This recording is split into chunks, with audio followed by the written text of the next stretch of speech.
Hi, this is Yolanda Van Veen, and in this segment we're going to talk about aerosols.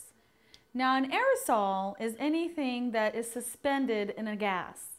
And so aerosols, as we know them, are usually spray bottles, whether it's spray type of a shortening or a spray paint. We all consider them, or hairspray, we consider that an aerosol. But really, man-made aerosols only constitute probably less than 10% of all the aerosols that are in the air.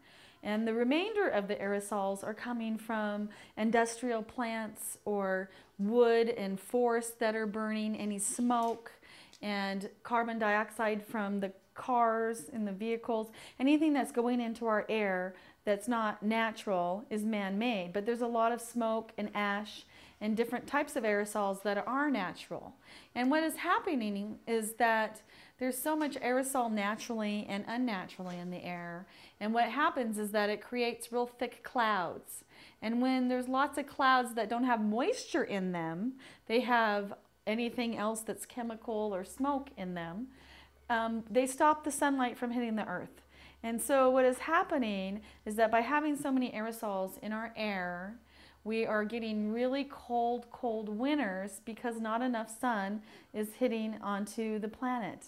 And they're realizing that the Pacific is warming up because of global warming. But because the Pacific is warming up, it's making really thick clouds over the landmass of North America. And we're getting really cold winters, colder than we've had in 40 or 50 years. And so we were thinking global warming, how can that be making cold winters? But in actuality, we're getting less sun and we're getting more rain or more clouds without the rain. And so the oceans are warming up, but the land is getting colder. They think that the aerosols have a lot to do with it. And a lot of different studies are finding, though, in areas where there are a lot of drought and it is becoming really hard for humans to live, that they can actually shoot off different types of aerosols into the sky to create clouds. So there's lots of technology around aerosols, and it's a really controversial issue because what they're saying is that the aerosol is actually cooling our climate, whereas global warming is warming our climate, and that they're not working together at the same time.